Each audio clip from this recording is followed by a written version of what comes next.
көз алдыңа келтірсең болды. Техаслы Барт Миллардтың жазған бұл қосығы жүдә танықлы болып, бүткіл дүния жүзіне тарқалып кетті. Сенім, сүйіспеншілік һәм кешірім туралы бұл ажайып қосық миллионлаған адамлардың жүрегінде үміт оятпақта.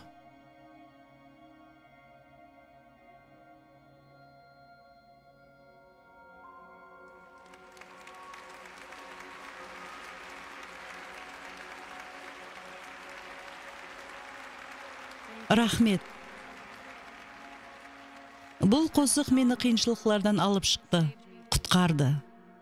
Сіз музыканың нелерге қадір екенін білесіз. Менің басыма бір мүсібет түскен еді, жүдә ауыр. Сонда мен бұл қосықты естіттім, һәм ол жанымды қапестен алып шықты. Ол менің киіміме айланды. Ол мені құтқарды. Кейін мен бұл ажайып қосықты кім жазғанын қатты білгім келді. Маған бұндай жұбаныш берген адам қандай уақияларды басынан өткізген болуы мүмкін. Үмітке толы, тірі үмітке. Оға да ажайып қосық. Енді тағдырыме жазылған шығар. Оны жазуға тек 10 минуттай уақыт кетті. Музыкасына да сондай уақыт.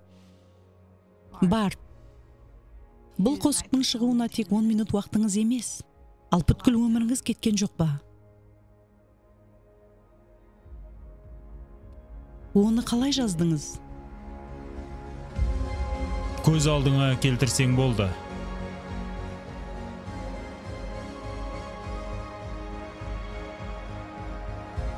Гринвилд, Техас штаты, 1985 жыл.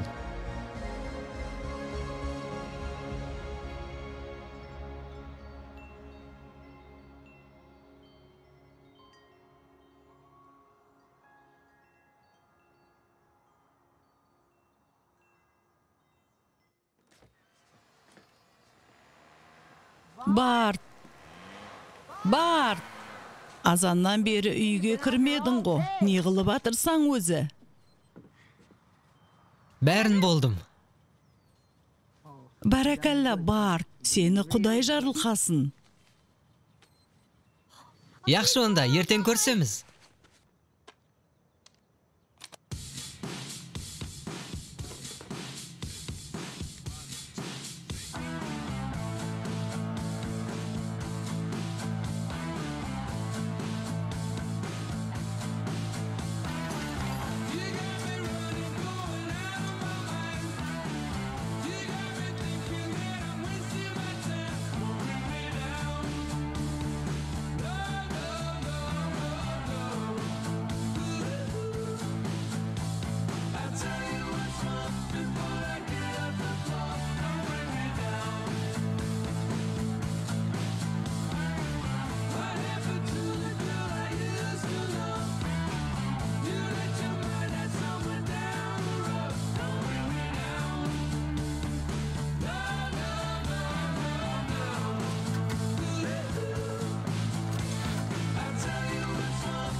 Яқ, жаумай тұрың, ілтімас.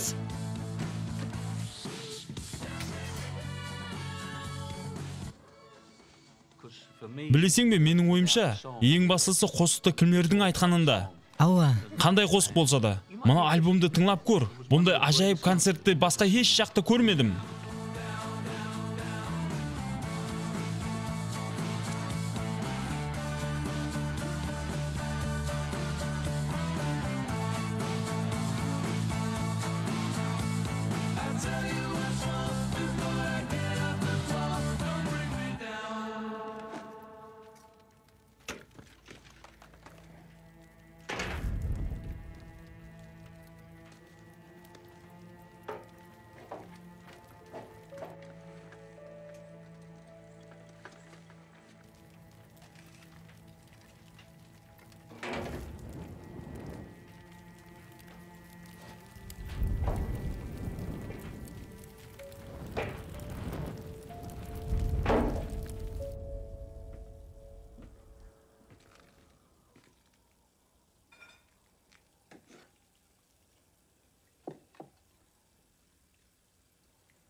Келдің бе балам?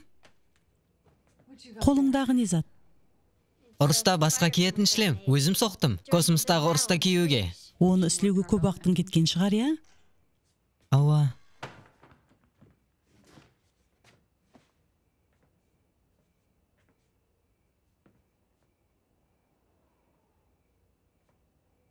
Анау не зат?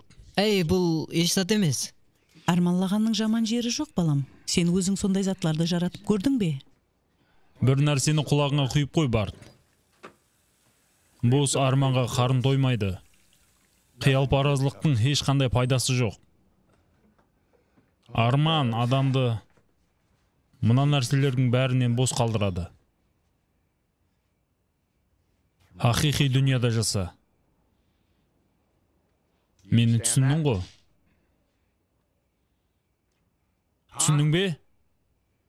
Ауа, түсіндім. Демек қолыңдағы еш нәрсе емес болса, онда бар, оны лақтырып тасла. Бар, сыртқа шық. Қорқпа, балам, қорқпа.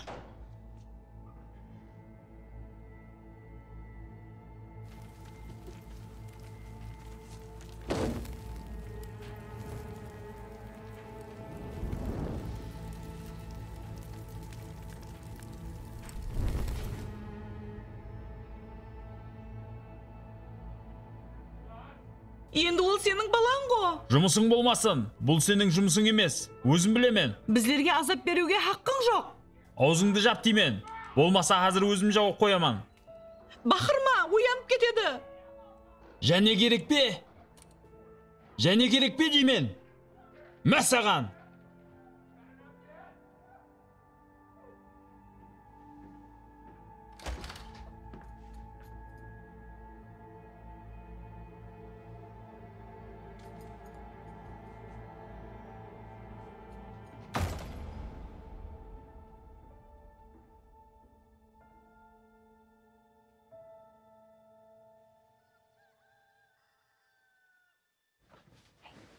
Балам, қане тұра ғой. Қорқпа. Мама, Саяхатқа шыққың келе ме? әзір ме? Ауа, тап әзір. Ол лагердің аты Глориетта. Көшеміздегі жаматтың балалар лагері. Ол жерде қызық болады. Мен қоңырау етіп едім, олар сенің қатынасуыңа рұқсат етті. Қорқпа, ол жер саған қатты ұнап қалады. Өзіңе достар арттырасаң, көп қызық нәрселер болады. Түсіндім. Нені түсіндің? Лагерге барамыз. Бірге қосық тыңлайық.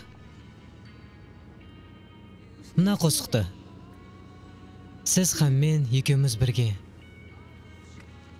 Сөздері маған қатты ұнайды.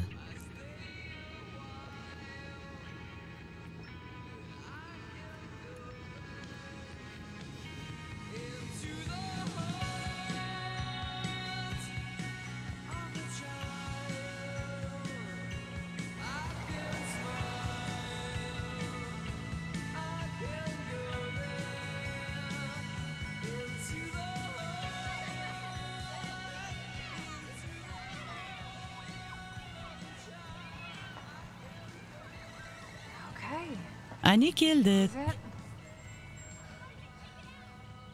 Танысуға үй алып батырсаң ба? Яғау, танысып аламан ғой. Солай ма? Онда кеттім. Ей, сені жақсы көремен, білесен ғой. Ұмытпа.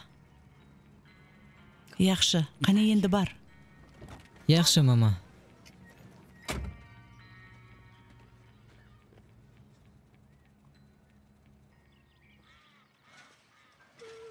Ой, яқ, мен өте аламан. Лагерде плеер таққызбайды ғой, алып қояды. Ойнап айтып атырсаң ба? Ау, қалай? Менің атым Барт. Достарым мені Барт деп шақырады. Білемен, мені ұмытып кеттің бе, мен Шеннонмын ғой. Білемен. Көпірден өтуге қорқасаң ба? Ұлыма қорықпай-ақ қой. Көрдің бе? Еш зат қылмайды. Егер бір адам өтсе, кеттік бе?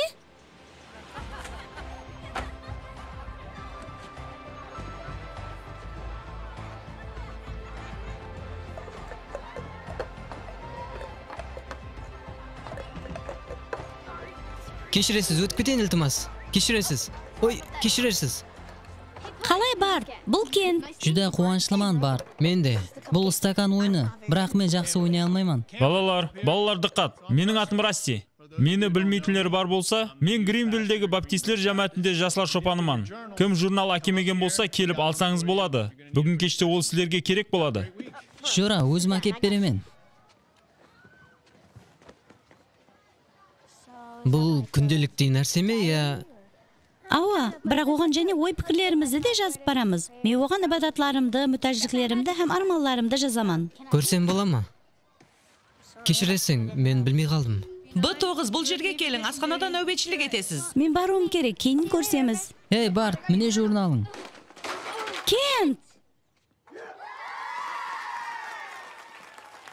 Мен Барт Миллардты жақсы көремен. Кешіресің, міне ал.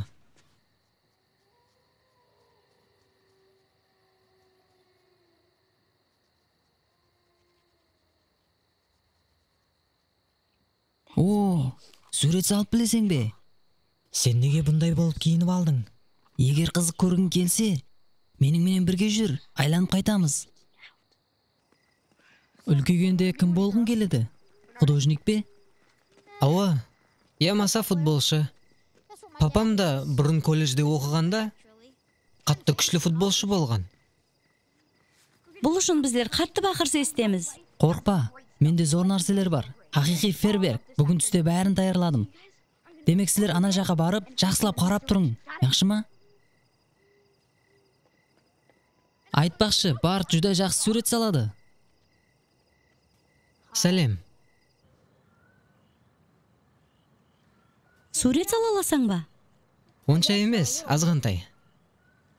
Барт, менің жазғанымды көріп қойғаныңа қатты ұялып тұрман. Не зат, мен еш нәрсені көрген жоқпын. Алда батырсың. Сен ол жердегі әрбір сөзді оқыдың ғой. Мүмкін. Яқшы, онда саған ішімдегі ойымды айтаман. Бір күн келіп бір-бірімізді жақсы көріп қаламыз, һәм тұрмыс құрамыз. Бұл маңлайымызға жазылған.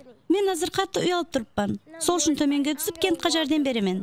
Тоқта, шынын, iltimos қал. Неге? Қараңғыдан қорқасаң ба? Ямаса жинлерден бе? Яқ, мен тек бір өзім қалғым келмей тұр.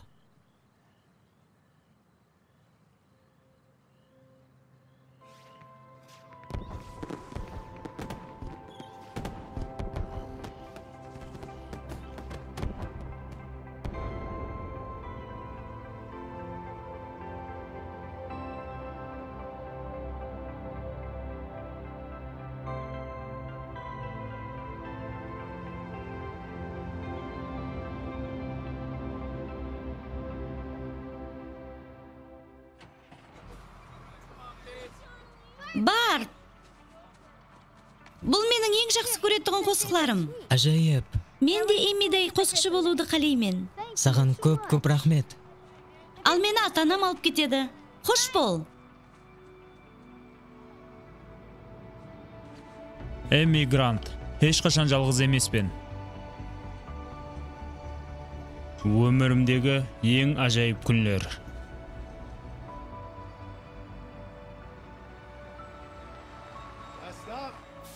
Жетіп келдік. Танысқаныма қуанышылман бар. Қане бара ғой онда. Қала күні көрсеміз ғой. Ауа.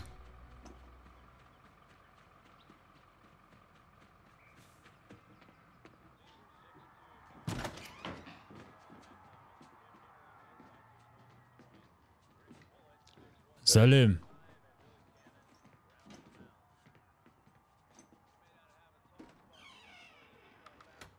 Мама? Мама? Мамам қане? Маман кетіп қалды. Қайға кетті? Ол қашып кетті, қайтып келмейді. Біздер екеуміз қалдық.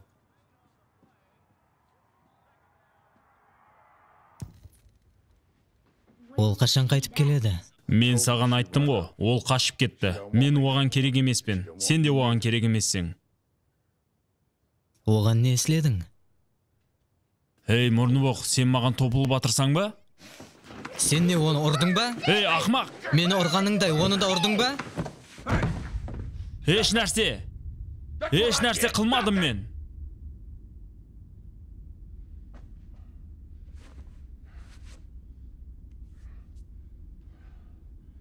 Ол мен себеплі кеткен жоқ.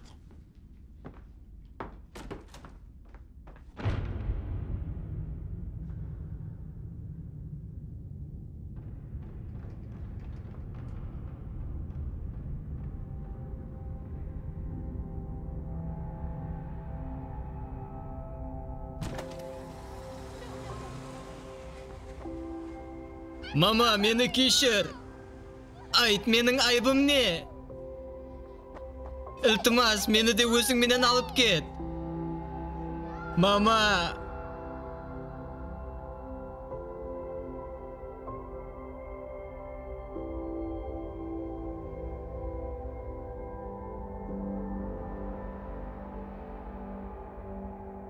Һәм сен оны қайтып көрмедің бе?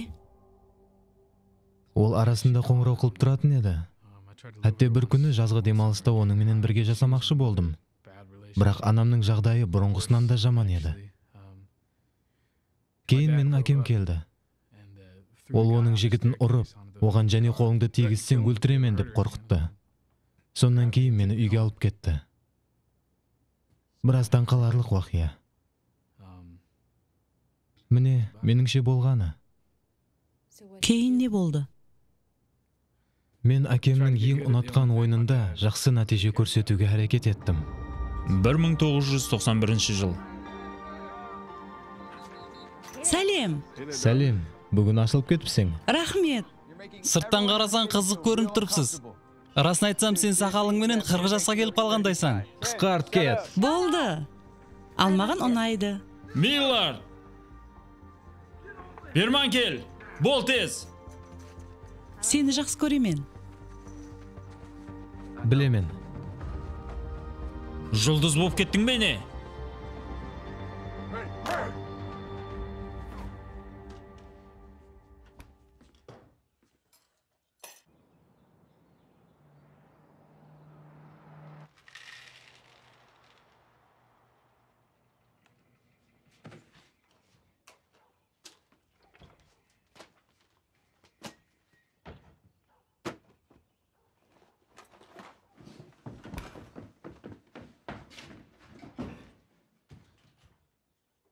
Сәлем. Қазір тез боламын. Ол ашып кетіпті. Бір айдан бері осы жерде тұр. Мен нан алып келемін. Мен сенен ондай көп нәрсе талап етіп атырғаным жоқ, Барт. Ондай көп нәрсе емес. Мен бүгінде шынығу уақытында жүде жақсы жуырдым. Гол ұруыма сәл қалды. Нешеу керек болды? Не? Сені тоқтатуға неше ойыншы керек болды? Бір? Папа, бұл шынығу уақыты. Мені ешқашан тоқтата алмаған. Мені тоқтату үшін бүткіл команда керек болатұғын еді. Мен өмірде де сондайман. Кім мені құлатпақшы болса, мен оған 2 есе қайтараман. Қазірде, бұрында, ешқашан мені құлату мүмкін емес. Сен мені түсіндің бе?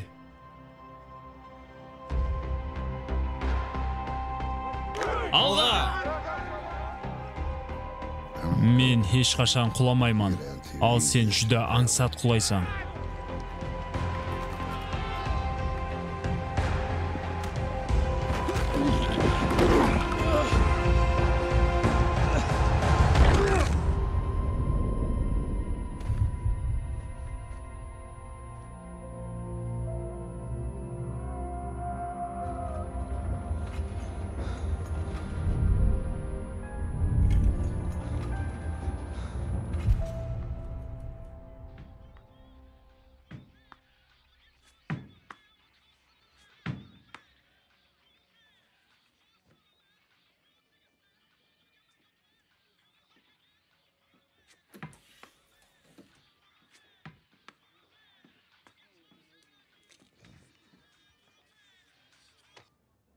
Не деп айтты? Сен ойнай алмайсың. Қанша уақыт? Ешқашан.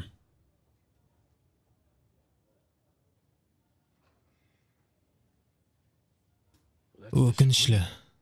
Ауа, сол кемседі.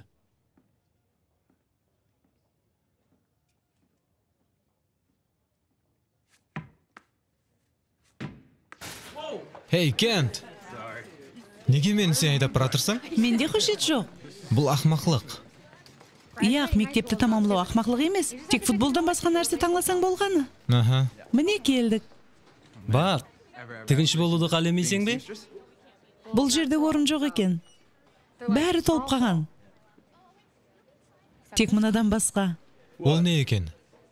Хорда қосық айту. Хор?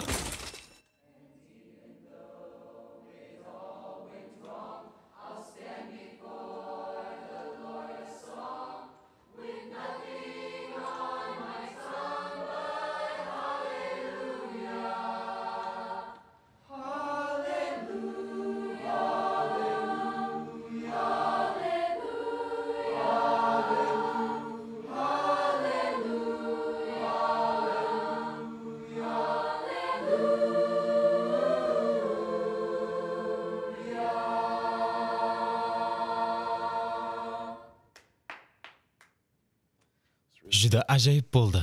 Ал жасып басқа есікке кіріп кетпедің бе сен? Жақсы болар еді, бірақ кешіресіз. Мейлі, сен қосық айтасаң ба? Яқ. Бір нәрсе шертесең бе? Яқ. Бәлкім ойын ойнарсаң? Мұғалім, мен коляскадамын. Iltimos, meni қуып жібересіз ба? Мен ешкімді қумайман. Атың кім сенің? Барт Миллард.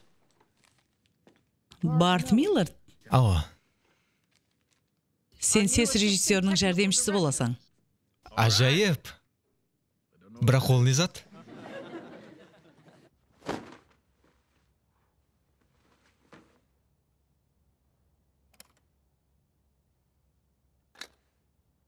Бұл менің қолымнан келеді.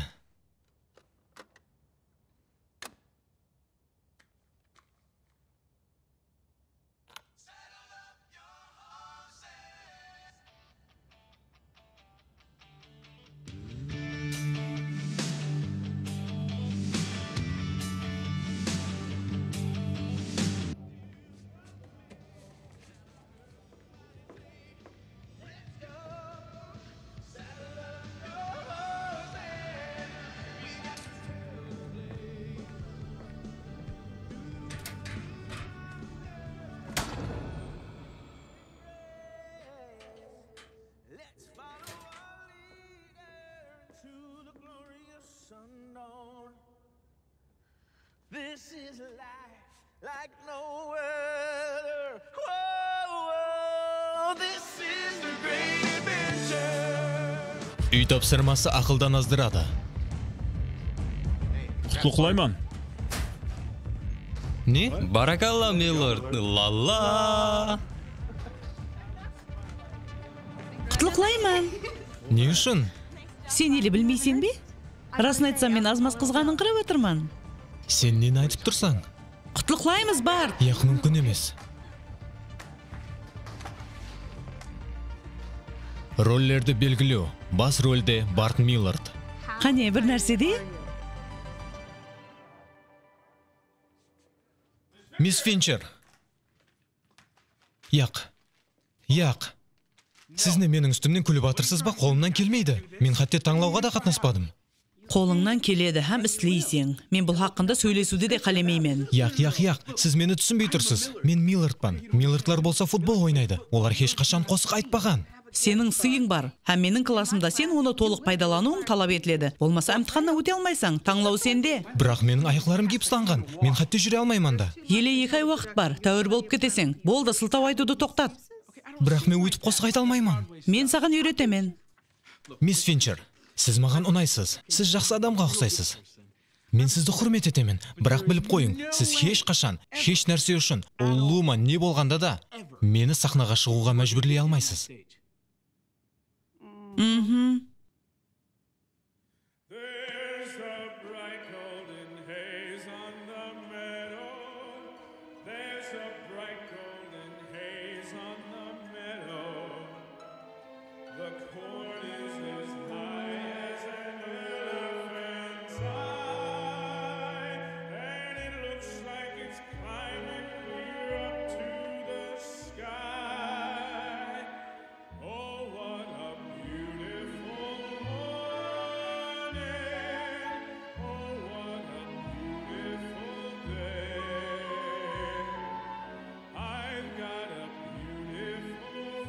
Ей құдайым-ау, бұл оның өзінің дауысы ма? Ауа, өзінің дауысы.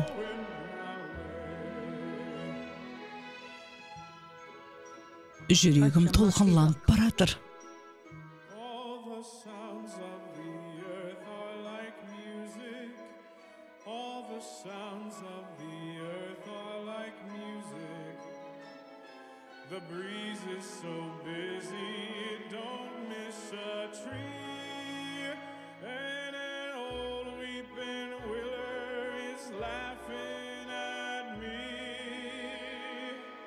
Oh, what a beautiful morning. Oh, what a beautiful day. I've got a beautiful feeling. Everything's going my way. Oh, what a beautiful day.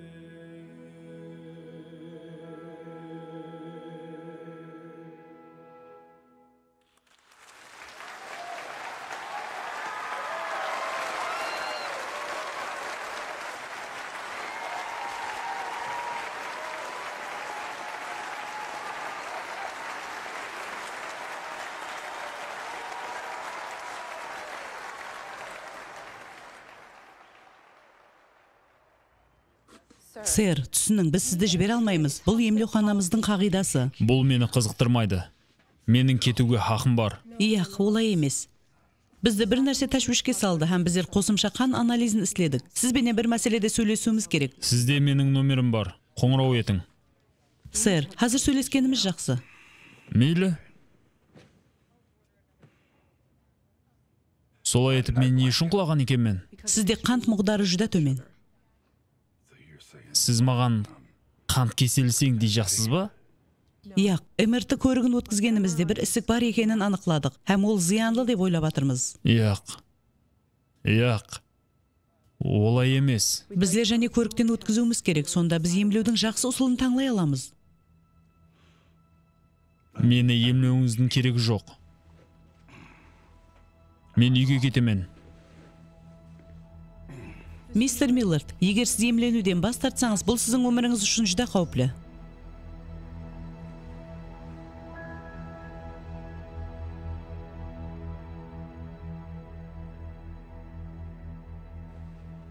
Папа, не болды? Бәрі жақсы. Қорқынышлы емес. Жүр, өзім сені үйге апарамын. Яқ, керек емес, өзім қайтаман. Сізде растанда бәрі жақсы ма? Менің атым Шеннон, Барттың достысымын. Сәлем, Шеннон. Ол сендей көзал қызды қаяқтан тауып ала қойды? Рахмет. Бәрі жақсы, тәшвишленбе. Олар не болғанын айтты ма? Ондай қорқынышлы емес. Хамеде болып тұрады. Тек қант мұғдары түсіп кеткен. Мен кафеде отырған жерімде құлап қалыппын. Ал негізі мен сенің атыңды брошюрада оқып отыр едім. Мен сені баруды қалемейсің деп ойладым. Ол сірә саған қосық айтып берді ме? Себебі мен оны қосық айтады деп еш ойламайтын едім. Ол жүдә жақсы айтты. Мені кешір, мен сені мұрат етуім керек еді. Ешкәп, кейін сөйлесеміз. Жүр, өзім үйге апарып қайтамын. Яқ, шарт емес. Онан да Шеннонды апар. Сен қайыққа баратырсың? Бәзімге. Осы себеплі оны қалдырғым келмейді. Кешіресіз. Оған не болғанын айта алмайсыз ба? Сіз шаңарақ ағзасыз ба? Яқ, онда оның өзінен сұрағаныңыз жақсы. Яқшы, рахмет.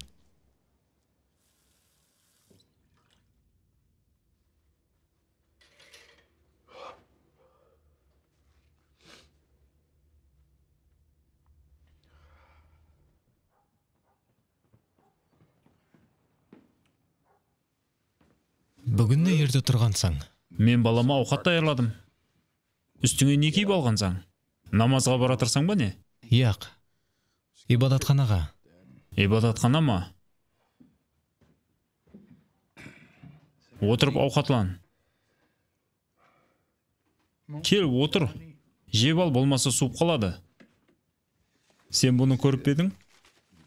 Көрдің бе? Міне қара. Бірінші бетінде сен тап ковбой Пиноккиоға ұқсап тұрсаң. Жүдә күлкілі. Демек мен сен үшін масқарапаз болдым ба? Мен өйтіп айтпадым. Айттың. Айтпаған гәпімен жала жолма. Егер бұл маған ұнаса, бұның не күлкілі жері бар ма? Бәлкім мен бұл істі жақсырақ істермен. Шопан бүгін ибадатханада менен қосық айтуды ілтимас етті. Бұл мен үшін ахметлі. Саған бұл үшін ақша төлей ме? Менің саған айтатыным сол. Ақша келтіретұғын іспенен шұғылануың керек. Себебі бір күн келіп, өзіңді өзің тәминлеуің керек болады. Сен менің қалай қосық айтатынымды естпедің де, ал тек ақша туралы айтасың. Естпегенім менің айбым емес. Сол уақытқа дейін мырылдыңды естіп келгенім жетер. Яқшы. Бүгін сағат 10-да ибадатханада қосық айтамын. Радиода естіру болады. Бәлкім келіп көрерсің? Яқ, бара алмаймын. Неге? Мен баратын жер емес. Неге? Болғаны мен баратын жер емес. Ибадатханаға бармаймын. Түсінікілі.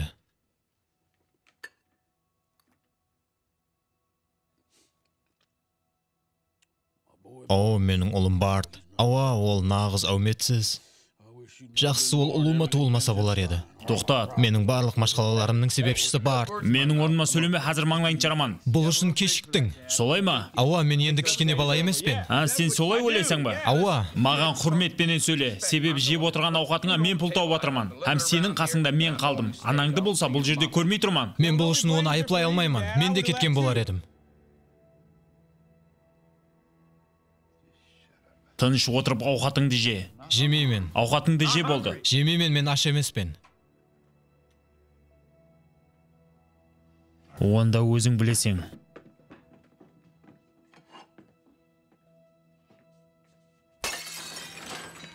Сен не ақылдан аздың ба? Жақылама маған. Мен рас айтып тұрман, жақылама маған. Жетер енді. Сен мені тойдырып жібердің.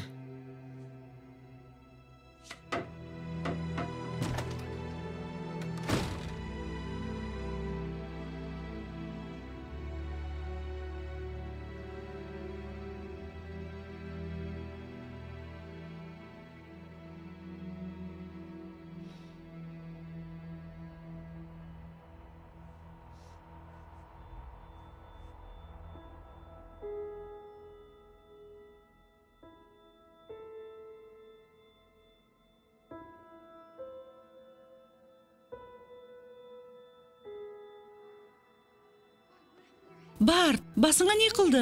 Қанап атыр ғо. Мынау ма? Не қылды? Ешкәп. Не болды саған? Бәрі жақсы. Туысқанлар, менің достым үшін дуа етуіңізді қалер едім.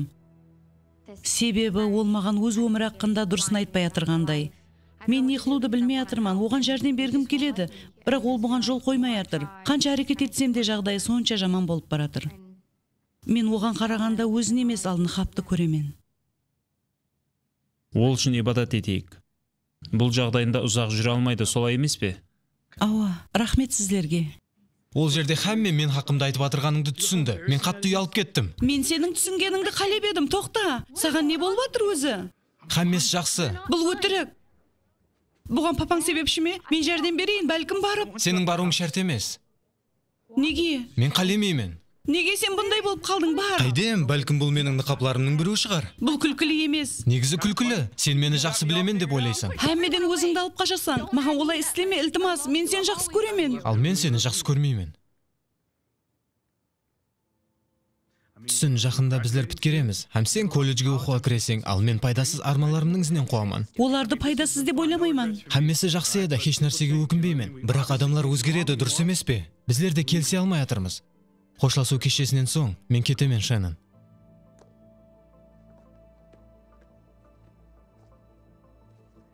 Ілтимас, керек емес. Не? Кетпе. Мен бұл жерде қала алмаймын.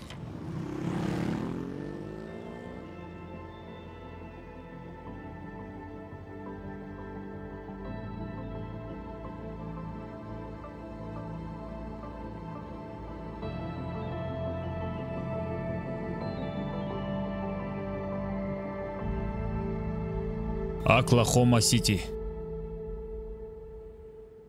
6 айдан соң. Майк, акча төлөмеген жерде адамдар биздердей көп жүрмейді. Бірақ bizler Жастар конференциясының ашылу мәресімінде қатнасамыз. Енді ешейін жұмыс істеп жүре алмаймыз. Ешейін жұмыс істеу мүмкін десең де, мүмкін емес деп ойласаң да сен хақсың. Бұл Конфуцийдің сөзі. Көп ақыллық қылма, бұл саған жараспайды. Біздерге $90 төлейді, қинала берме. Әжайып, бұл үшеумізге жетеді. Қосықшымыз болмаса қалай қатнасамыз? Егер қатнаса алмаймыз деп ойласақ, онда қатнаса алмаймыз. Бірақ ilәжі жоқ нәрсенің өзі жоқ. Енді бұл Аристотельдің сөзі ме? Бұл хақиқат. Нейтін, қоя қой, бәрібір сені ешкім түсінбейді. Ей, жігітлер, яқшы күйіп пісе берме. Қалай күйіп піспейсің? Жігітлер, Енді түсінбей атырсыз ғой. егер қосықшы керек болса міне мен айта аламын. Және кабельдерді жалғай аламын. Пультті басқару, светті жағып отыру да қолымнан келеді. Хәмде бос уақытларымда қосық жазып тұрамын. Сен кімсің өзі? Солай етіп мен топарға қосылдым. Біздердің тек киімдерімізден басқа еш нәрсеміз жоқ еді. Біздер дүс келген істі істей бердік. Кім рұқсат берсе, сол жерде қосық айта беретін едік. Біздердің баспаналайтын үйіміз де жоқ еді.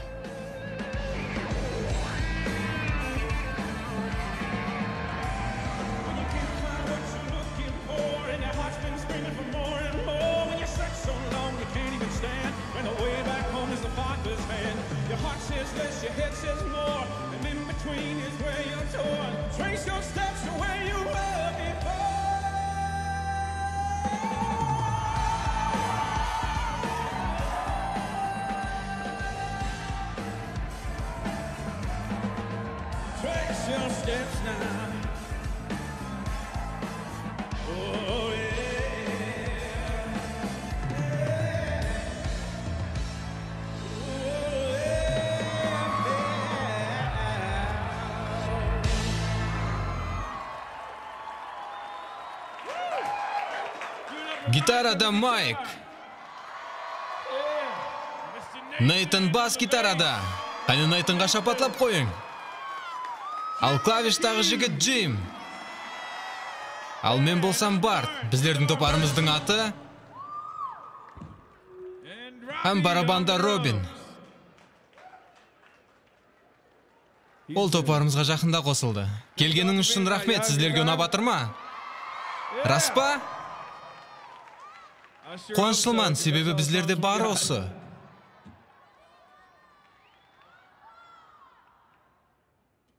Білесіз бе, мен сіздерге бір уақияны айтып берейін. Мен 10-11 жасар уақытымда менің өмірім қиын болды. Расын айтсам, жүдә қиын. Маған бір жұбаныш керек еді. Мен есімді білгенлі бері музыканы жақсы көремін. Сол кезлері мен бір қосықты таптым. Тап кеме толқын уақытында якорға сенгені сияқлы. Мен де сол қосыққа жабысып алдым. Расында да бұл қосық мені алып шықты. Бұл қосықта аспандағы әкеміз хақында. Мені жақсы көретін, хәтте мен үшін өз жанын берген. Һәм ешқашан таслап кетпейтін әке хақында айтылады. Мен бұл қосықты қайта-қайта тыңлар едім. Һәм олар маған мен ізлеген үмітті беретін еді. Мен хәзір сіздерде де сол үміттің пайда болуын қалаймын. Меніңменен бірге айтың.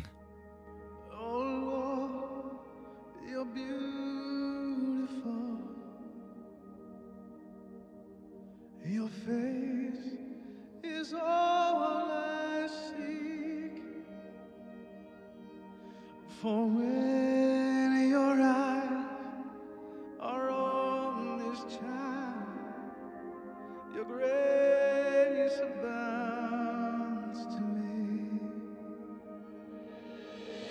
Oh Lord, please light the fire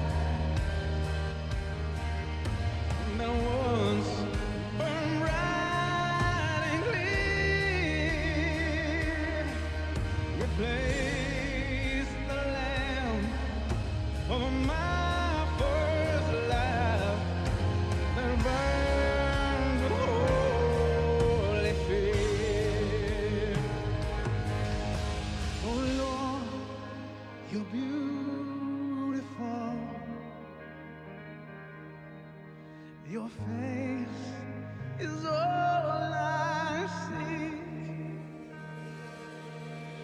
When your eyes are on this child, your grace abounds to me.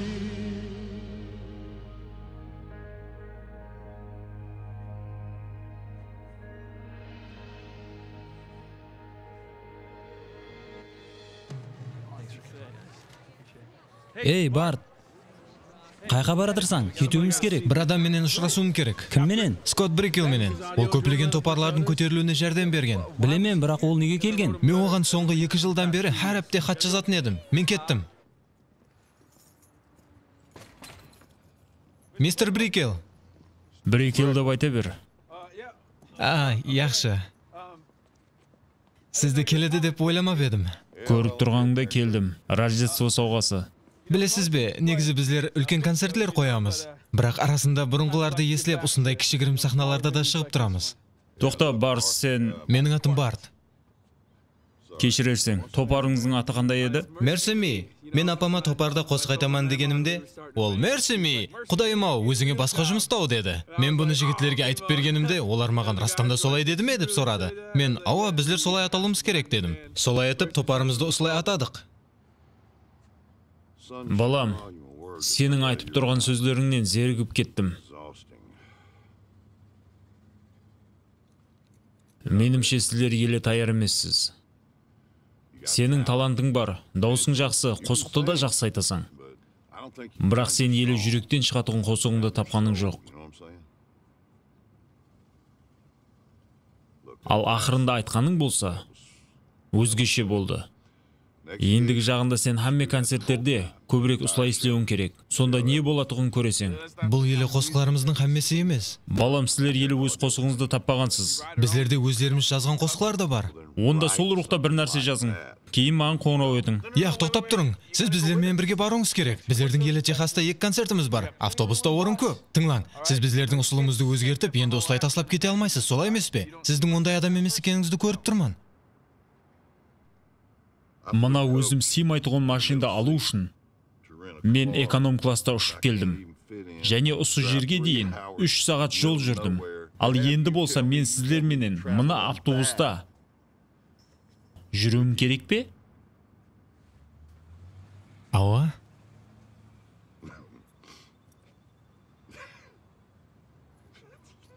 Иә, бұл жүдә күлкілі. Жұмысымды өзгертетін уақыт келген ұқсайды.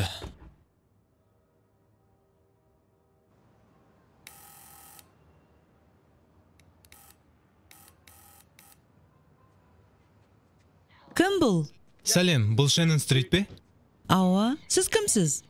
Бұл полиция. Ханым, сөйлесіп алуымыз керек, төменге түсің. Бұл сіздің қауіпсіздігіңіз үшін.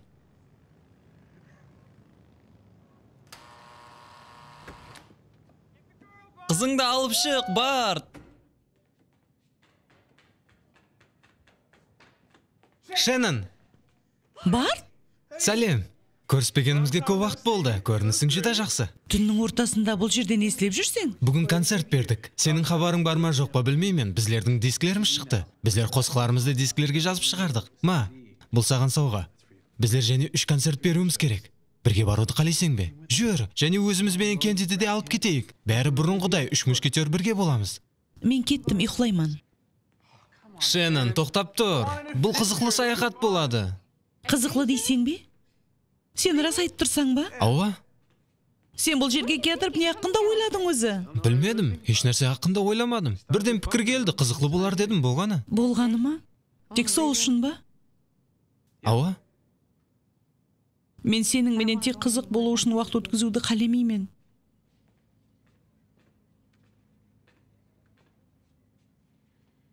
Мен сен үшін әр күні дуа етемін, соны ұмытпа.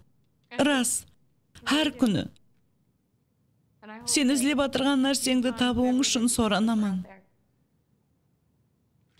Диск үшін рахмет. Біздер ол жерден өттік, бірақ кірмедік. Ол біздерменен бармайтын болды. Еш болмаса бір ақыллы адам бар екен.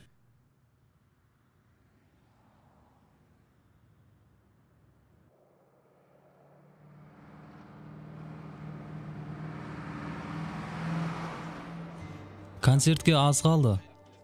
Біздердің тайын қосығымыз бар ма? Ооба, тайын болып қалды. Қане.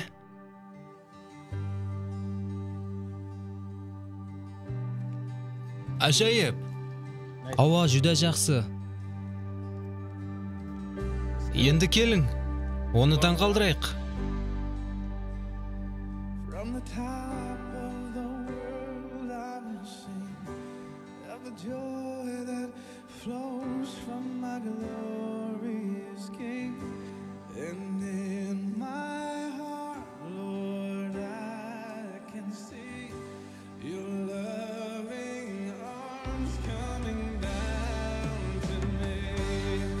By your blood that washed over me, by your grace that came down to kiss me. Jesus, you have cleaned my heart and my soul for your glory. You made me beautiful.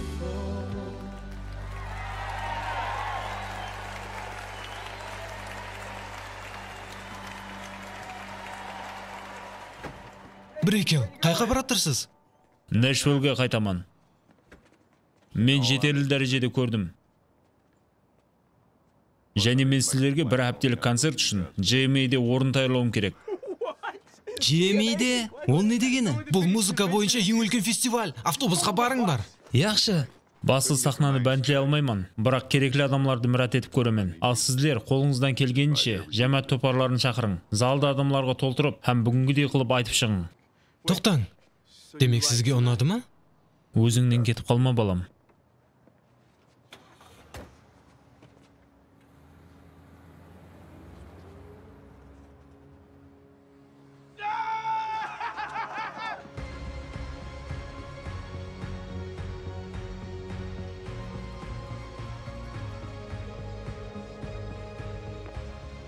Сәлем, мен Шеннонман, хабар қалдырың. Сәлем, Шеннон. Бұл мен, Барт. Сен мен үшін дуа еттім деген едің. Мен... Қысқасы, ертең біздер үлкен концертте қатнасамыз. Бұл біздер үшін жүдә ахметлі, һәм біздер азмас қорқыңқырап тұрмыз. Яқ, негізі біздер таярмыз. Сонда да біздер... Мейлі, тек ұсыларды айтпақшы едім, һәмде...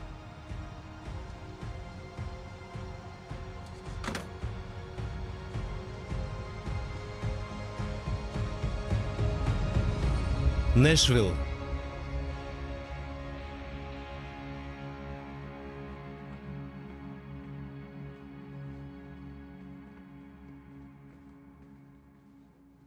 Қысқа уақыт ішінде бұннан артығын табу қиын болды.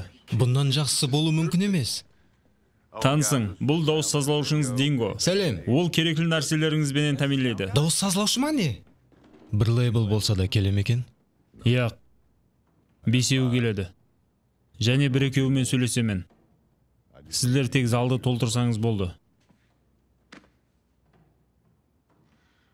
Және жақсылап қыздырың. Гәп жоқ. Ол жағын уайымламаң. Нақыратында маған қара, мен тыңла. Асығып кетпе, яқшы ма? Яқшы. Хош, қалай, таярсан ба? Бәрәкәлі, зал толыпты. Барт, мына жақта сөйлесіп алатын мәселе бар. Жүр. Мен сені бір достымен таныстырайын. Ол Майкл Смит. Ау? Сіздерді көруге келді. Бұл Смити ғо? Смити, достарыңыз сізді солай шақырмай ма? Ооба, жүдә қуанышлыман. Мен 1000 жылдан бері сіздің ықласпентіңізбен. Рас айтаман, кешіресіз. Білесіз бе, әзелден мен сізді жүдә ұнатаман. Әсіресе сіздің эмигрантпен бірге өткізген турыңыз елі есімде. Хәтте сіздің сол қызыл жеңсізіңіз де есімде. Ондай киімеген шығарман. Яқ, сіз қызыл жеңсіз де едіңіз. Мен анық білемен. Менде қызыл жеңсіз бар ма еді? Ауа, бар еді. Велвет жеңсіз. О, құдайым ау. Сәлем. Көзлеріме сенбеймін. Мисс Грант, Келе ғой. мен сіз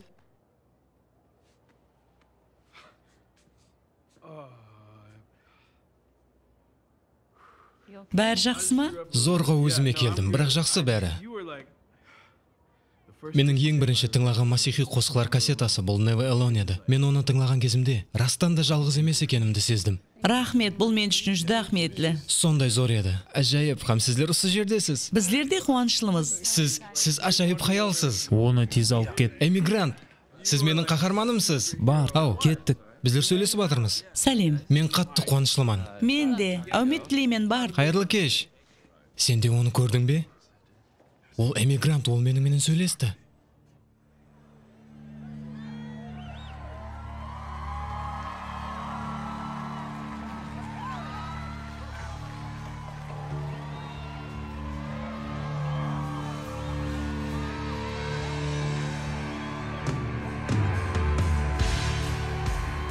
Қане Нэшвилл! Сіздер таярсыз ба?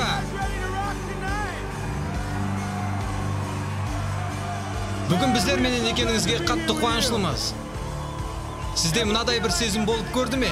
Өміріңізде болған һәмме нәрсе тап осы уақыт үшін болғандай. Міне біздер қазір өздерімізді тап сондай етіп сезіп тұрмыз. Уақыт келді!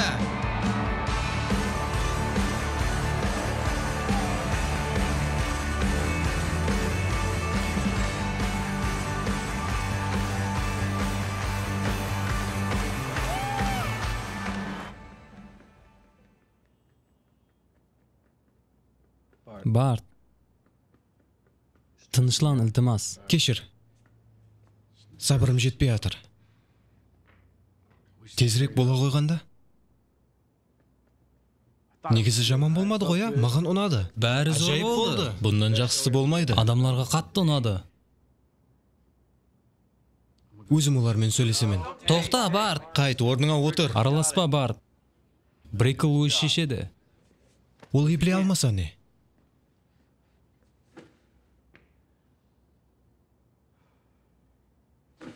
Тоқта. Барт, тоқта. Барт, енді бәрі тамам болды. Олар бірінші концертінен бері ұзақ жол басып келатыр. Сәлем. Жігітлер, мырзалар, һәм және ханымлар. Танысың бұл Барт. Қуанышлыман, келгенің үшін рахмет. Мен жақсы пікірлерді естім. Біздер жұмақлап жатырмыз. Ажайып болды, солай емес пе? Сіздер қалай ойлайсыз? Біздер сөйлесіп болдық деп ойлаймын. Маған не ойлап жатырғаның үші де қызық. Барт, мен жұмақлап алайын. Ал мен олардың пікірлерін білмекшімен.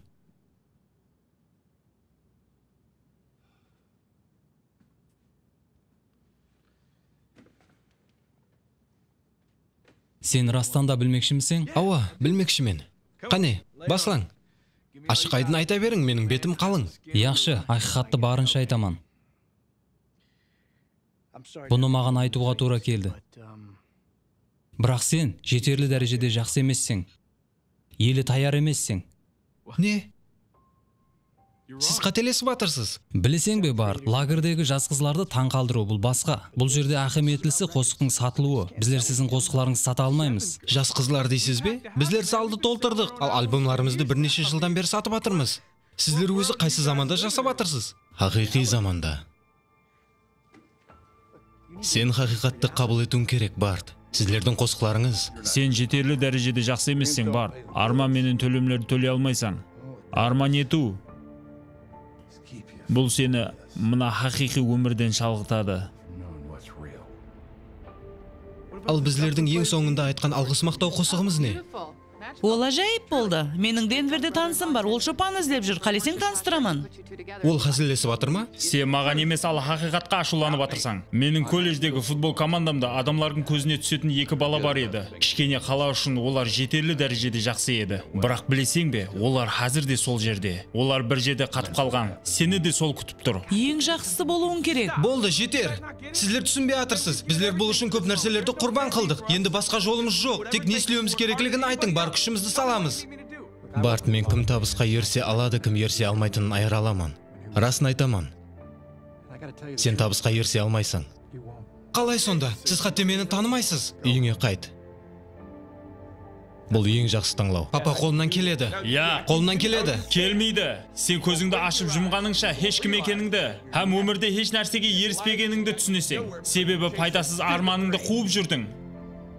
Енді көзіңді аш. Мен жұмақлап алайын, Барт. Яқ, мен кетпеймін. Кетесің. Кетпеймін. Яқ, кетесің. Сен бара бер, мен жұмақлап алайын.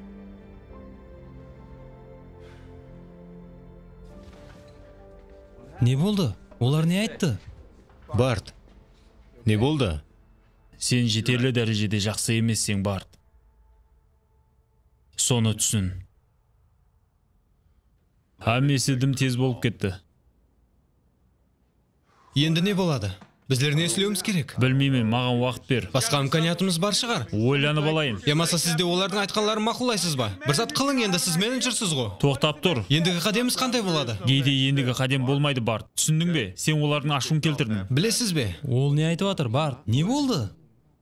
Бұл біздердің жеткен жеріміз болса, онда мен болдым. Не? Мен кетемін. Не? Рас айтып тұрсаң ба? Олай істеме. Топарымыз не болады? Майк, не топар хақында айтып тұрсаң? Топарымыз оларға ұнамады. Біздер де ұнамады. Ұлыма еш нәрсе ұнамады. Мен кеттім. Үмітіңізді ақылай алмағаным үшін кешірің.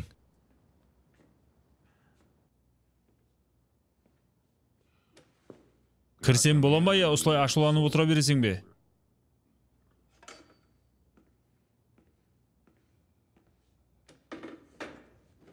Енді сен осылай аңсатқаны кете жақсан ғой. Солай ма? Басқа жол көрмей тұрман. Жүдә шаршадым. Жүрегіме еш нәрсе сыймай тұр. Уәде бергенімдей, мен сеніңмен ашық сөйлесемін. Білесің бе, кейде сен сахнада тұрғаныңда, тап басқа біреудің қосығын айтып отырғандай боласың. Бұл тап бір жансыз қосықтай. Һәм мен сенің қосығыңа да, өзіңе де сене алмаймын. Бұндан жаманы болмаса керек деп ойлаймын, рахмет.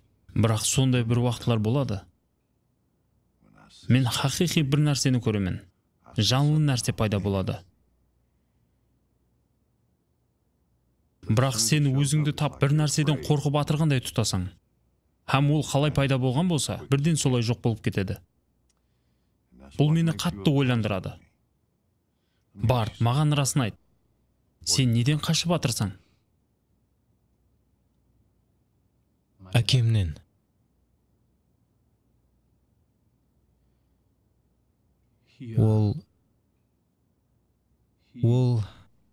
Ол сені ұратын еді, солай ма? Бұны көздерің айтып тұр. Мен ұсыменен жасап кетірмін. Жасауға мәжбүрмен, түсінесіз бе? Бір өмірге. Онда сол ақында жаз. Оннан қашуды тоқтат. Бұл азапларың сенің ilhamыңа айлансын. Әне сонда сен адамларды сендіре аласың. Бірақ бұл үшін сен өз қорқынышыңа тік қарауың керек. Білесің бе, Барт?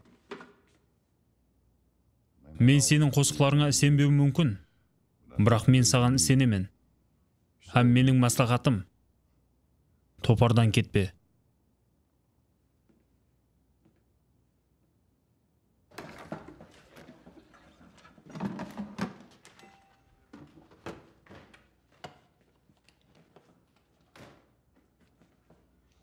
Жігітлер,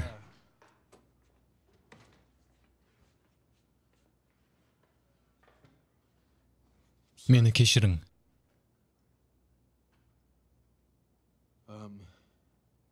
Жылдар бойы жиналып келген нәрселер бар. Соларды шешіп алуым керек. Мен үйіме қайтамын.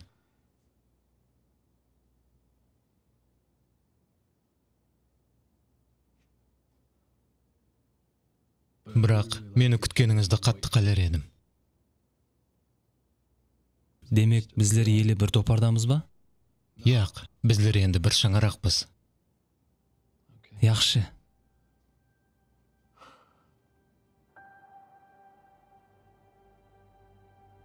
Солай етіп топарымыз шығысқа қарай жол алды. Ал мен, олар мені күтеді деген үмітпенен үйге қайттым.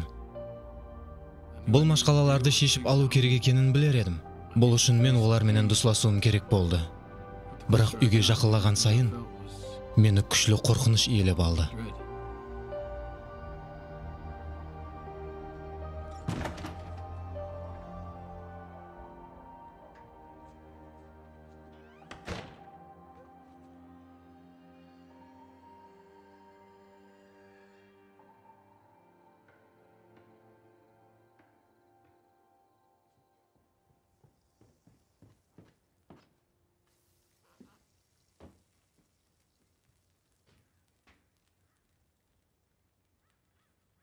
Яқ, әзір емес.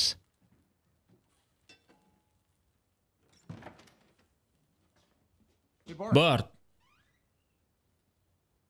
Аш емессің бе?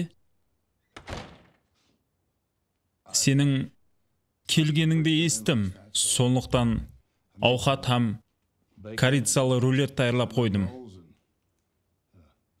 Және де фритатаның рецептін біліп алдым. Ауқат пісіріп қашан үйрендің? Мен көп нәрселерде үйреніп алдым. Дастарханға жайып қойпан, сен барып отыра бер.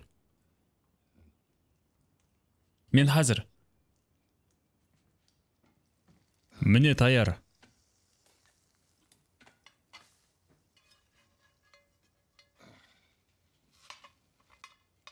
Фритата таярлағанда табаны жақсылап қыздыру керек екен. Ане оның сыры.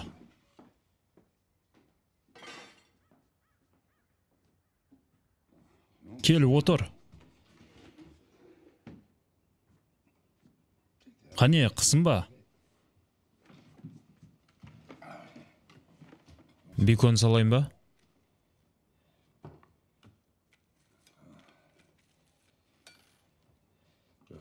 Кел. Алдын дуа етейік. Не? Өзім дуа етейін. Ием, мен Артурман. Менің ибадатларыма жауап бергенің үшін рахмет. Осы ауқат үшін, һәм тағы басқалар үшін рахмет. Аумин.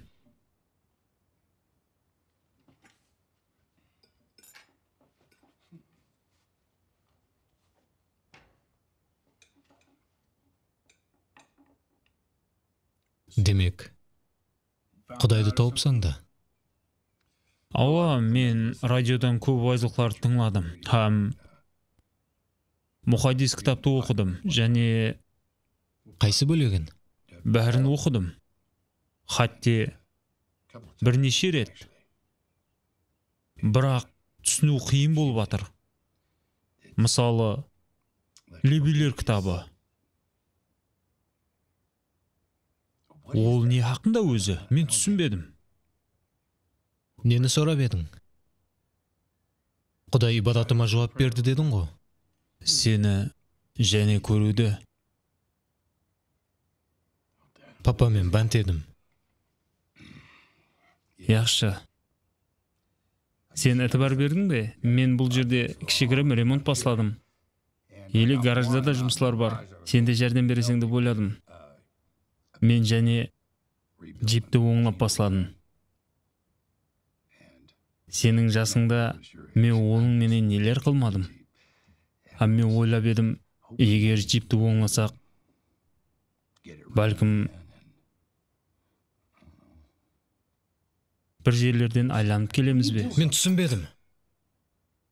Не қыла жақсаң өзі? Мен саған бірнеше хаттар жазып едім. Оларды алдың ба? Ауа, бірақ лақтырып жібердім. Сен оларды оқыдың ба? Яқ. Ал мен хаттарды оқығаның үшін қайтып келді деп ойладым. Һәм есте қалатындай бір нәрсе болуын қаледім. Мен үшін бұл жүда қиын.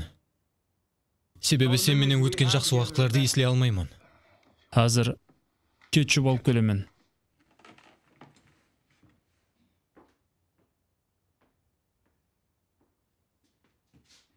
Балам, Мен білемін, ол уақытлары мен айрым нәрселерді қате қылдым. Айрым нәрселерді? Кел, мен сенің есіңе салып қояйын. Сен мені сондай қатты ұрғаныңнан, арқамның көгергенінен жата алмай қалдым. Хәтте қимылдай алмай қалдым. Сол кезде жасым нешеде еді? 9-да ма, я 10-да ма? Ауа, менің есімде. Мен сол уақытта істеген ісіме өкініп, түніменен жылап шықтым. Мен де жыладым. Бірақ аурудың азабını. Түніменен. Ал сен неге жыладың? Енді болса ауқат даярлап, тап еш нәрсе болмағандай қылып өзіңді тұтып атырсаң, бірақ ондай болмайды. Білемен. Мен енді не істеуім керек, Барт? Арамызда болған істердің хаммесін түзетпекшімен. Не айтарымды да, не істерімді де білмеймін. Әрекет етіп атырман. Өзім түсінбейтін кітапларды оқып атырман. Бірақ менің өзім туралы сұрауларым көп. Маған оларға жауап беретұғын ешкім жоқ.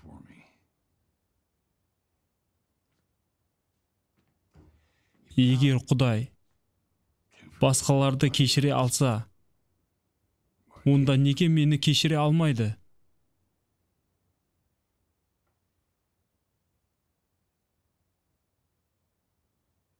Ол сені кешіре алады. Бірақ мен кешіре алмаймын. Қайтып келгенме сенгім келмейді. Сен маған үмкан бере аласаң ба? Яқ. Хәтте арман етпесең де болады. Себебі бұл арман хақиқи өмірден шалғытады.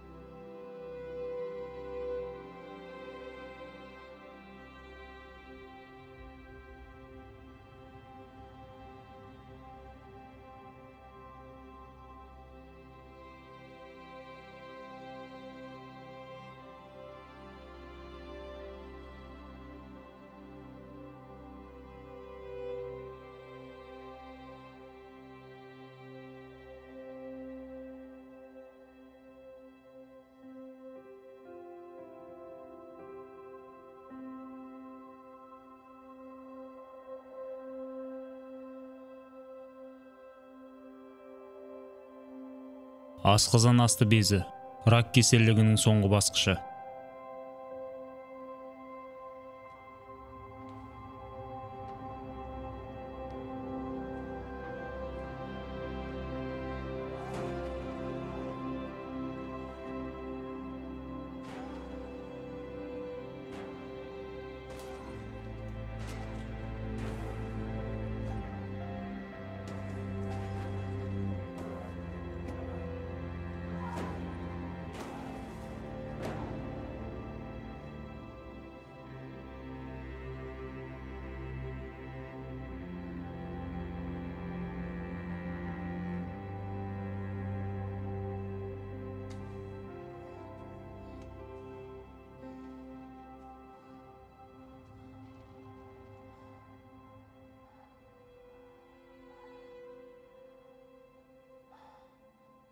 Қане ұр, бол,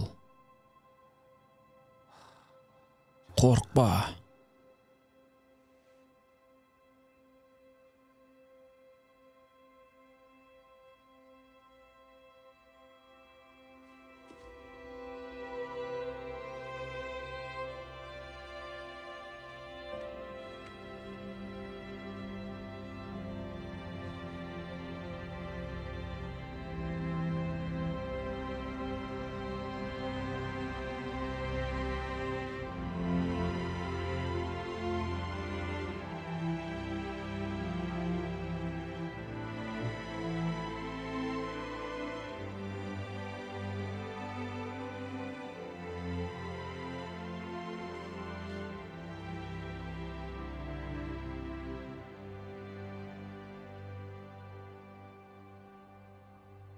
Өмірің аз қалды ма?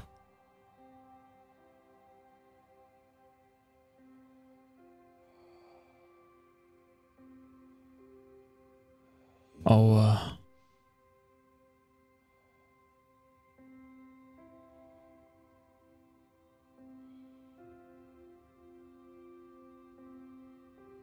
Сұрауларыңа қалай жауап табуды өзім саған үйретемін.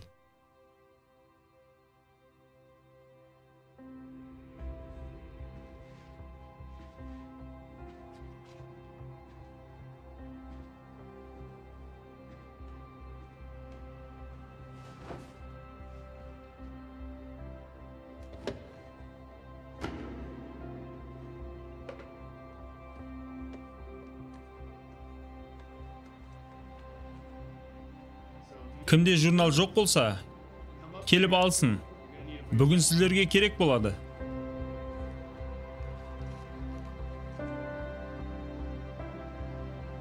Бүгін біздер кешірім туралы сөйлесеміз. Журналыңыздың бос бетін ашың. Һәм ол жерге мына сөздерді жазың. Құдайым, мен бүгін кешіруді таңлаймын деп жазың. Һәм гәпті жұмақлап, кімді кешіретініңізді жазың. Мен түсінемін. Бәлкім сізлер, ол адамды кешіру жүдә қиын. Оның маған не істеген білмейсіз, деп айтуыңыз мүмкін. Мен қиын екен білемен, бірақ менің айтатұғыным, Құдай сіздерді кешірген болса, онда ол сіздерге де кешіре алуыңыз үшін күш берді.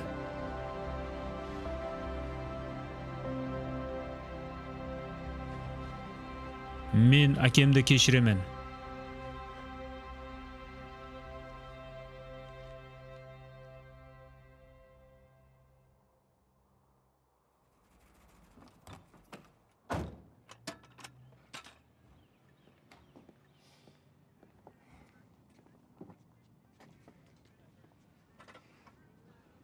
Ештен кеш жақсы. Өзім жауамын.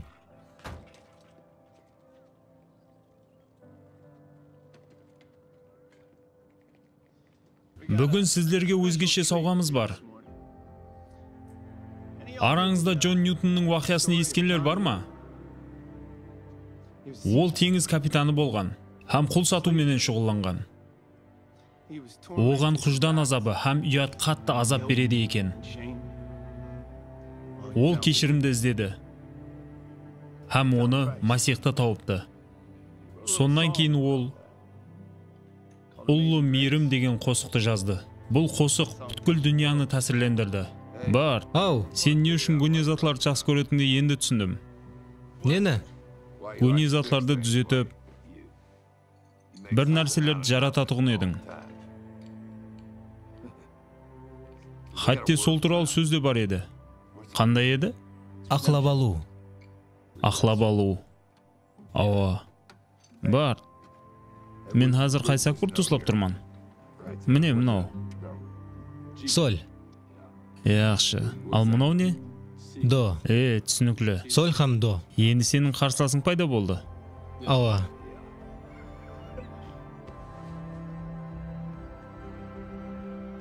Жаңа журнал, жаңа бап. Енді ешқашан өтмешке қайтпаймын. Қошласу кешесі. Барт Миллер!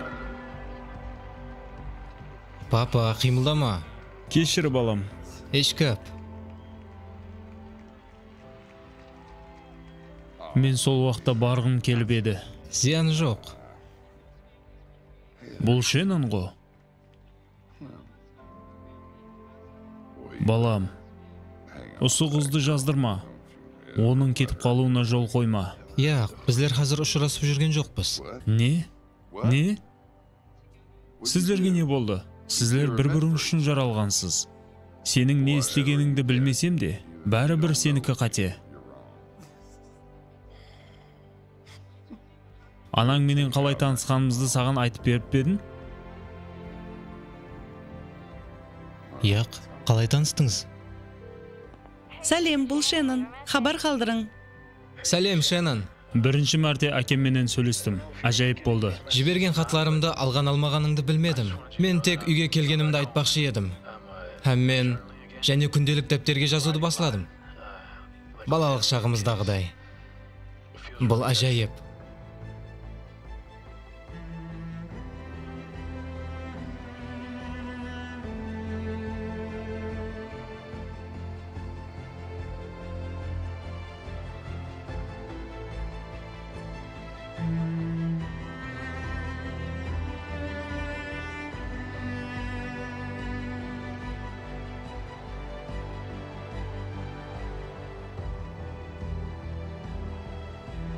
Менің сонша арман еткен әкем мені жақында таслап кетеді.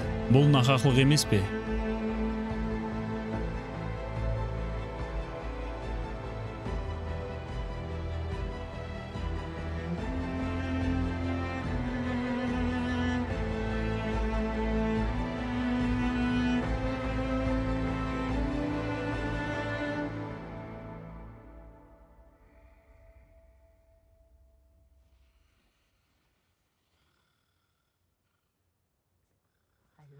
Мен сені жақсы көремен.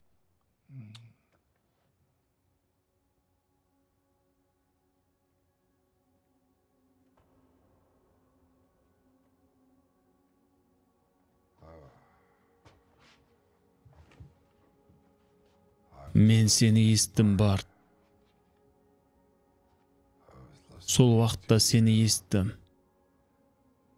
Сен радиодан қосық айтқан күні. Мен har bir сөзіңді естім. Сен тамамлағаннан кейін. Жәмәтте хамме сен хақыңды айтып атырғанын естім. Міне осы нәрсе мені құтқарды. Мен жүдә рухланып кеттім. Сен менің мақтанышымсың. Мен саған арманлама дегенімнің себебі менің арманларымның ешқашан орындалмағаны үшін солай дедім. Бірақ сен мен емессің. Сен ұлыма басқасың.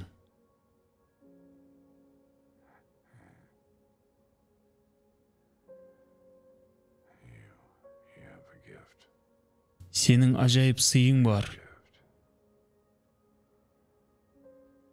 Мен саған жәрдем бермекшімін. Мынаны ал. Міне. Мен көп ақша таба алмадым. Бірақ менің жиналып тұрған ақшам бар. Һәм мен имканы барынша, һәмме нәрседе тежеуге әрекет еттім. Көбірек қосық айтуды ойлай алуың үшін. Мынаны алуыңды қалаймын. Арманыңа арқайын адым атуың үшін сен har ай чек алып тұрасың. Мен сенің оған еріскеніңді қалаймын. Яқшы ма? Артыңа қарама. Уәде бересің бе? Уәде беремін. Балам, маған қосық айтып бер. Менің ұйқым келіп атыр. Айт. Amazing grace, how sweet the sound that saved a wretch like me. I once was lost, but now I'm found. Was blind, but now I see.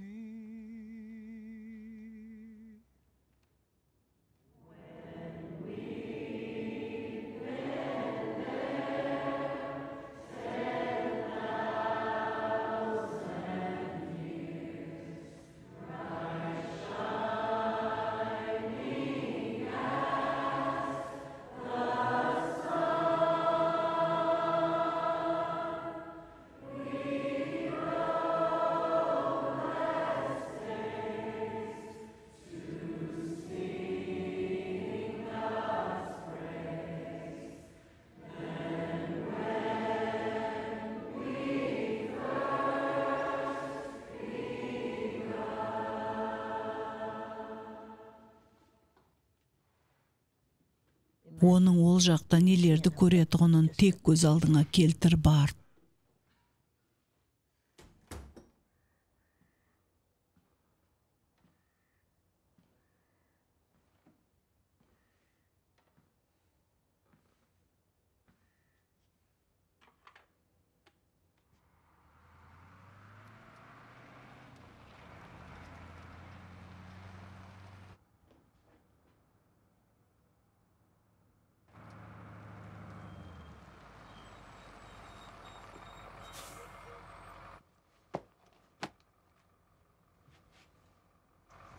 Көргеніме қуаныштымын. Рахмет. Қалайсың?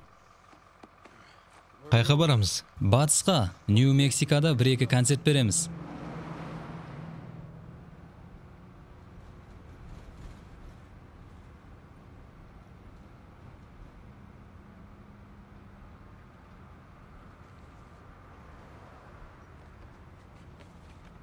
Мен сонша арман еткен әкем мені жақында таслап кетеді. Бұл нақақлық емес пе?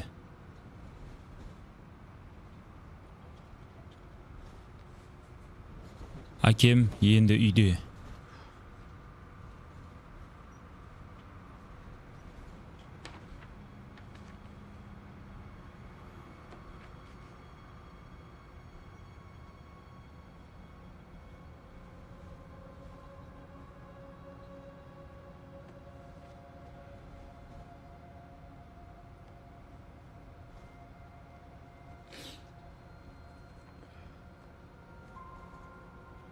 Жаңа журнал, жаңа бап. Енді ешқашан өтмешке қайтпайман.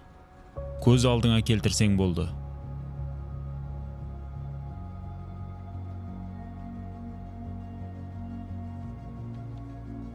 Тек көз алдыңа келтірсең болды.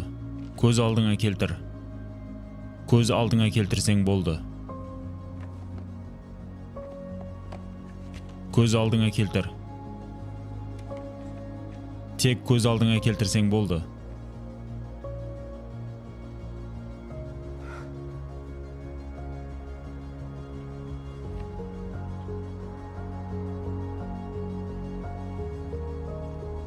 Яқшы, Құдайым. Яқшы.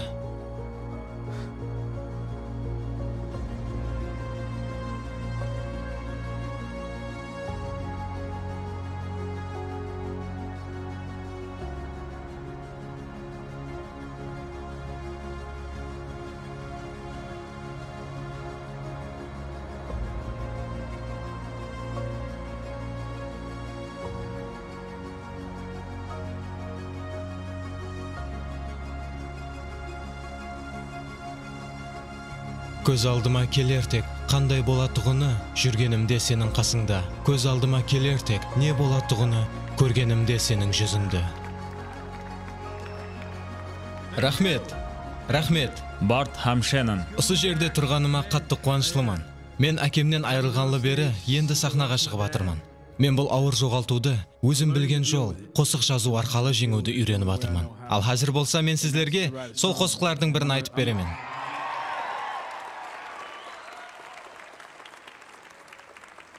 Бұл қосық көз алдыңа келтірсең болды деп аталады.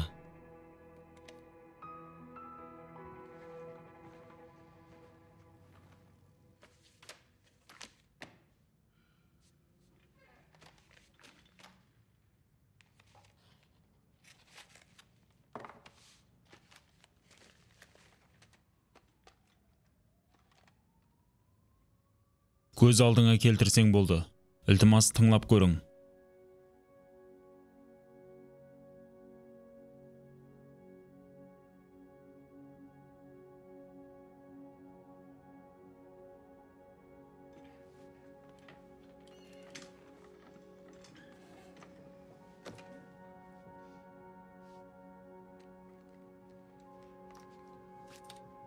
Бұны сол жігіт жазған ба? Ауа, сол жігіт. Ажайып. Білемен. Оны қайта-қайта тыңлап атырман. Енді басқаларға да тарқатып баслайман. Мен оны кімге жіберу керек екенін білемен. Телефонды алың. Джим, ал жібер, сен қасындасың ғой. Телефон. Сен не ойнап тұрсың ба? Телефонды алың. Болды, өзім аламын. Міне алып жатырмын. Ай, яқшы. Отыра бер, болды, өзім аламан. Алло. Кімсіз? Ауа, әлбетте. Азыр шақыраман. Барт, сені сорап атыр. Барт. Алло? Ей, яқшы. Жүдә жақсы қазіл болды. Кім ойлап тауды? Эмигрантпан дейді ғой. Ол растанда эмигрант еді. Ал сен жауап тасыладың. Алло, Эмигрант? телефонды бер. Алло, Эми, бәрін бүлдірдің ба? Эмигранттың өзі ме? Джим, бір нәрсе қыл. Бұл таулайтын телефон. Bir жолы болу керек қой. Қайтып қоңырау ет. Біздерде оның нөмірі жоқ.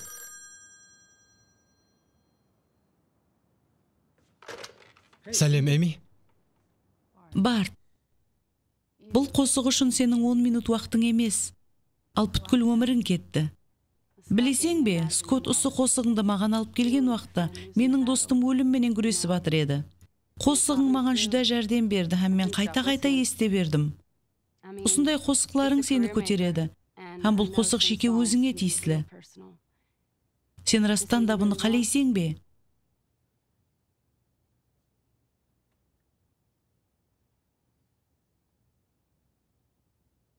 Мен осы уақытқа дейін басымнан өткергенлерді ешкімге айтып бермеген едім.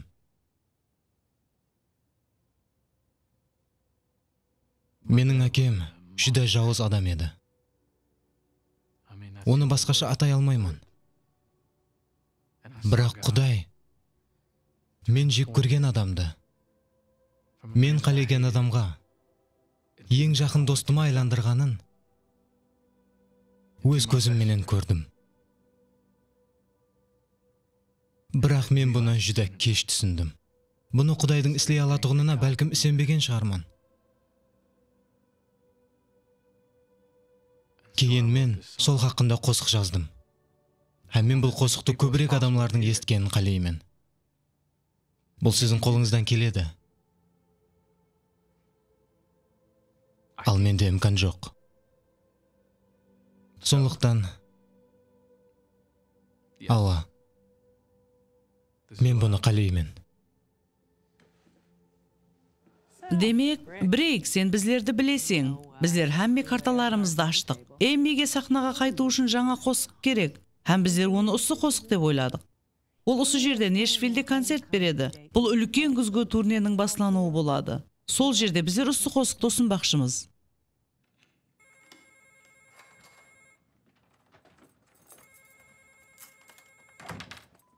Сәлем, бұл Шеннон, хабар қалдырың.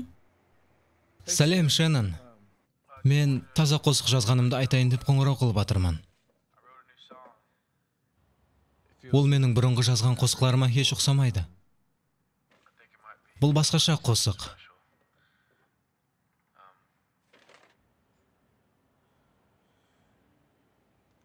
Iltimos, сені қапа қылғаным үшін мені кешір. Білемен, мен сені бір емес, көп мәрте қапа қылдым. Мен пішайманмын. Сенде ешқандай айып жоқ еді. Бәріне өзім айыплымын. Сені қапа қылғаным үшін кешір. Алло.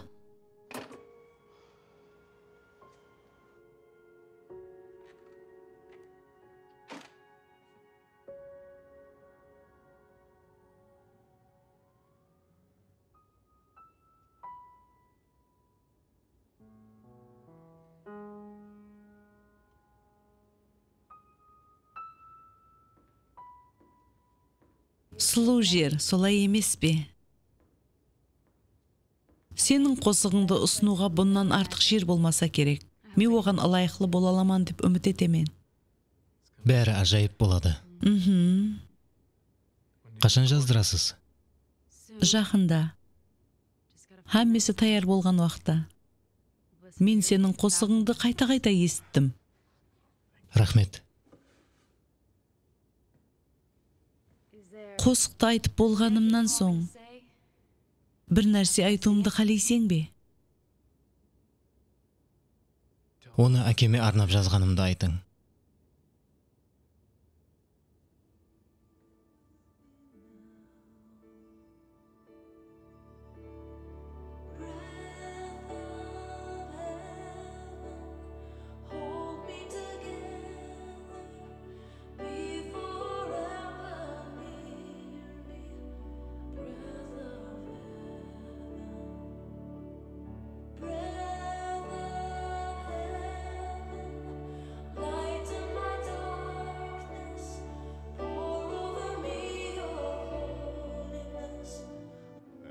Сен Бирмингем үшін диск жібердің бе? Онда шоколад қосып жібер. Жақсы сникерс болсын. Ол оны жүдә жақсы көреді. Яхшы, жіберемен. Үстіне көз алдыңа келтірсең болды, қосығының авторынан деп жаз. Ава, 200 нұсқаға жаздым. Яқшы. Міне машинада келді. Жүклей берейік пе? Ава, Құдай яр болсын.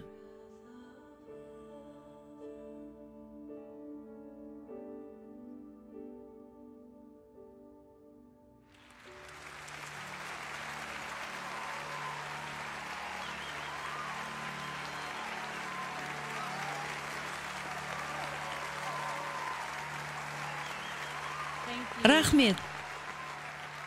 Рахмет. Бүгінгі кезектегі қосық бұл өзгеше қосық. Мен қиын жағдайда маған жәрдем бере алған қосықты таптым. Сіздер білесіз бе, бір уақытлары музыка карамат төретеді. Мен басымнан ауыр жоғалтуды өткеріп атыр едім. Сол кезде мен осы қосықты естім. Һәм ол менің жүрегімнің төріндегі бар нәрселерді сыртқа шығарып тастағандай болды. Ол мен үшін гимнге айланды. Ол мені құтқарды. Бүгін сіздер бұл қосықтың бірінші тыңлаушылары боласыз. Тек көз алдыңа келтірсең болды.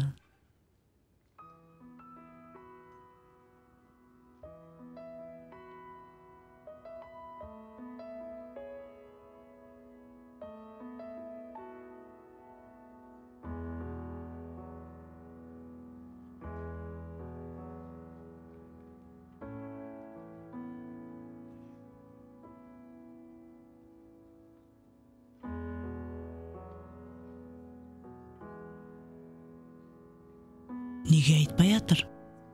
Барт, ілтимас сахнаға шық. Мырзалар һәм ханымлар, қосықтың авторы осы жерде. Оның менен танысып қойың. Барт, түрге. Мен әзілесіп атырғаным жоқ, кел.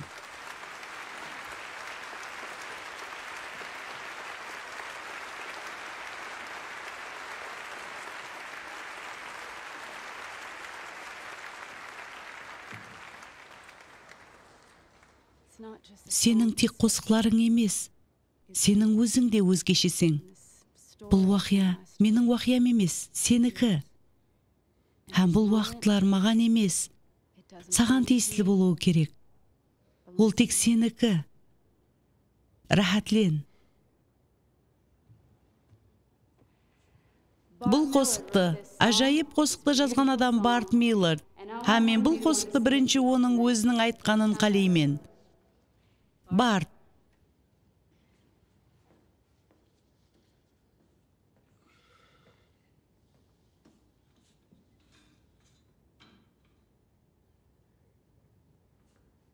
Әкеме арнаймын.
Бұл ажайып, солай емес пе? Барт һәм оның топары Мерси Мэй өз альбомын осы қосығы менен шығарады. Мен сіздердің күтіп қалуыңызды қалеймен. Шеннон! Шеннон!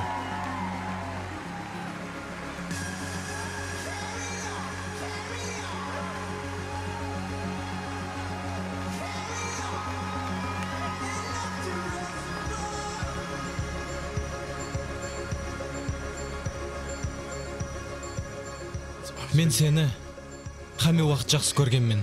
Білеймен. Кешірерсіз. Қопалығым үшін кешірің. Бірақ қатты зарур болып тұр. Рахмет сізге.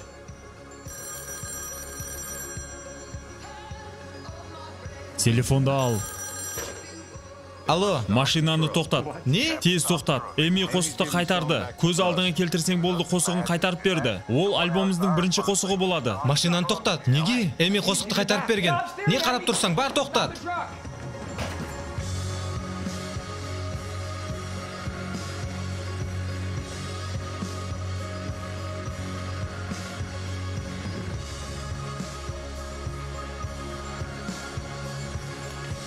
Бір мәрте тыңлап көрің.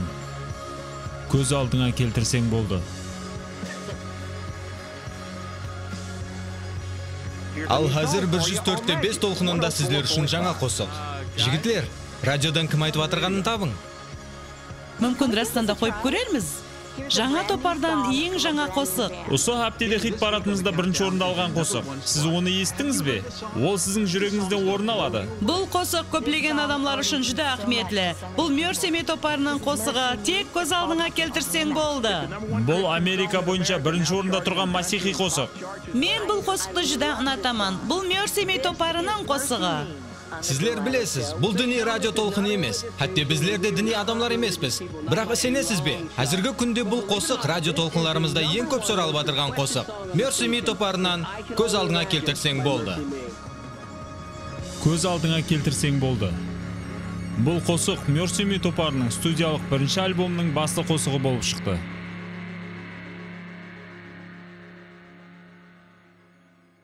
Барт Глориета лагерінде Шеннонның қолын сорады.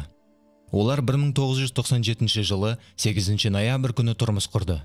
Сол күндері Барт әкесі қалдырған ақшалардың ең соңғы чегін алған уақытында, оның көз алдыңа келтірсең болды қосығы Америкада бірінші орынды иеледі.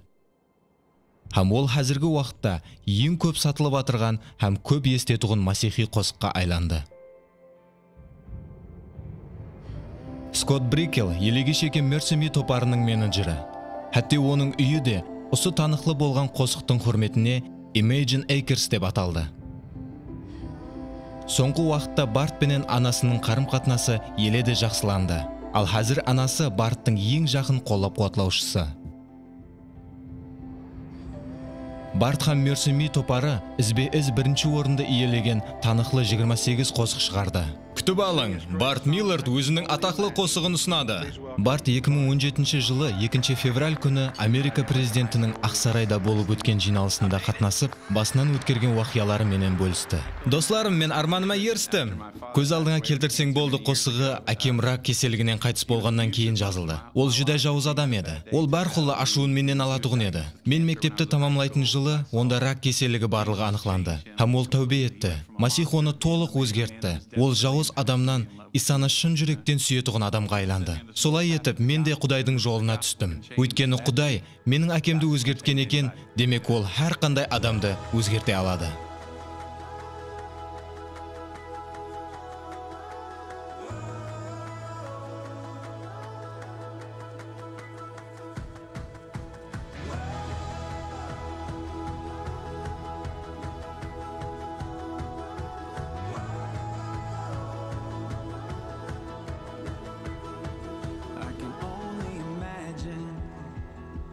It will be like when I walk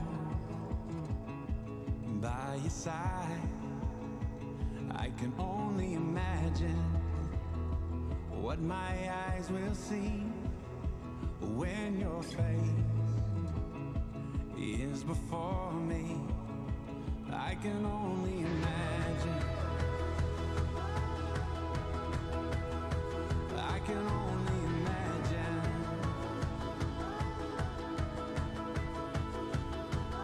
Surrounded by your glory, what will my heart feel? Will I dance for you, Jesus, or in awe of you be still? Will I stand in your presence, or to my knees will I fall? Will I sing hallelujah? Will I be able to speak and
is forever, forever worship you.